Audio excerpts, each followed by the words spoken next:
Knicks Daily Edition. Taylor Jenkins is a name that is being thrown around, and I kind of like it at this point after doing some research. So I wanted to actually look at it and put together a few ways that I think he could bring his philosophy of player development, a nice offensive system. He brings a different type of temperament to the team, and see how that will work here for the New York Knicks. I think first, Taylor Jenkins runs a modern NBA system. I think that's unquestioned. He's disciplined, but he's not rigid. He has an emphasis on spacing and pace and unselfish play, but he's not married to outdated schemes. He adjusts depending on his personnel. Now, why would that fit the Knicks? After years under Tom Thibodeau's militaristic style, the Knicks will probably benefit from a coach who values structure, but also trusts players to make reads. Jenkins provides that middle ground. Less oppressive than Tibbs, but not a pushover. I think the second piece that we've seen him excel at in Memphis was player development. Jenkins is one of the best developmental coaches in the NBA. The Grizzlies became elite not just because of Ja Morant, but because Jenkins helped unlock Desmond Bane, Jaren Jackson Jr., even guys like Xavier Tillman. Now, why would that fit with us? I think Jenkins could elevate guys like Mikal Bridges, OG Anunoby, even Mitch Robb, if he's still around with us. And he'd be fantastic for any of the young assets that we decide to keep or bring in through trades or the draft. I think he shows a history of being able to help them develop. But next, I think his offensive system, the ball movement, the 5-out transition, I think that's what's intriguing for us. He runs an offense that emphasizes spacing, shooting, and tempo with, I think, like a half-second mentality. At the decision in a half-second, shoot, drive, or pass. And I think that would fit for us for this reason. Brunson would thrive with more spacing and tempo. Cat, Karl-Anthony Towns, if he used him like he used Jaren Jackson Jr., but with more offensive talent, that could be devastating. And then we have Josh Hart, Mikal Bridges, who will benefit from open floor basketball and early offense. With Tibbs' offense, it often stagnated into isolation and late clock decisions. I think Jenkins would breathe life into a Knicks team that needs more creativity and dynamism. So I really think that is now that I'm able to look at it, it is a good option. More importantly, he seems to be a player's coach. Jenkins is the opposite of Tibbs emotionally. He's calm, level-headed, well-liked by his players. He actually builds relationships and trusts his team to play freely. But why would it be a good fit for us? They trusted Tibbs, but after years of Tibbs' intense grind-you-down leadership, I think Jenkins would bring a breath of fresh air. And I think he would extend the primes of guys like Brunson and Anunoby because he would better manage the minutes and help promote balance for them.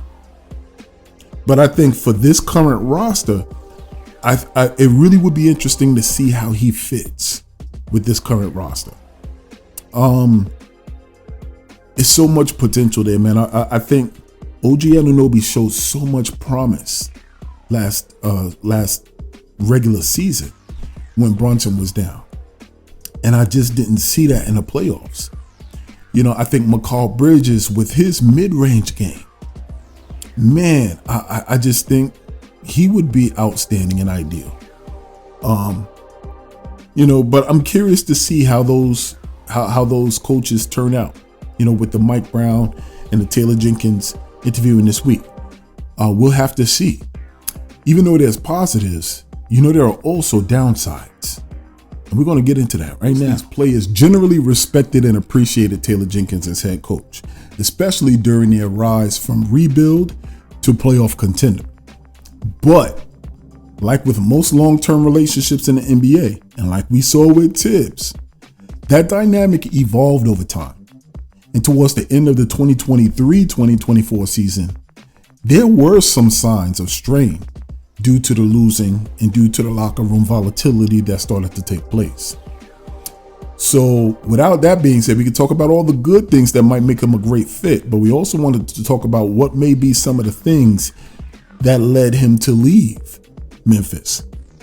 So like I said a little bit earlier, in the early years, there was a strong buy-in and admiration from the team. He was establishing culture. Jenkins was seen as a player's coach who emphasized development, communication, and accountability. He had a star guard like Morant and then JJJ. And he also had Dylan Brooks, who all of the leaders spoke highly of him early in his tenure. Coach Jenkins does a great job of listening to us, also letting us play our game. He believes in us. That was coming from Ja Morant. He's one of the most detailed and prepared coaches I've ever been around. He sees the game in layers. That was from Jared Jackson Jr. That sounds a lot like Tibbs. The players at that time loved and playing for him, the balance, the structure, the freedom that they had. He empowered them to play with pace, but he also let Ja Morant lead the transition. And he also encouraged guys like Desmond Bane to expand their games. Now, a few years in, towards the middle part of the years, that's when they started to have that competitive identity, but that's when the tension started to kick up.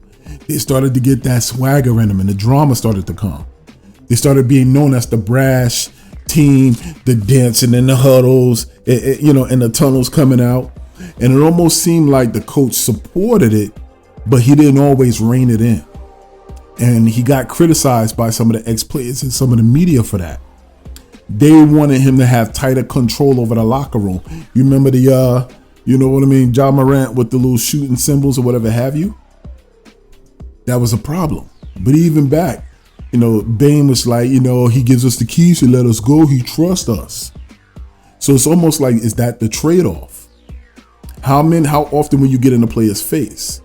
He didn't micromanage the team personalities, which some players like. But others and front office voices, they might see it as a lack of assertiveness. And you know how that's going to fly in New York. The moment we smell that, it's going to be a wrap. And that's why you saw in the later years with the injuries and the losing, that connection started to get frayed. Questions started arising. They dealt with a massive injury in Morant and with Clark and with Adams.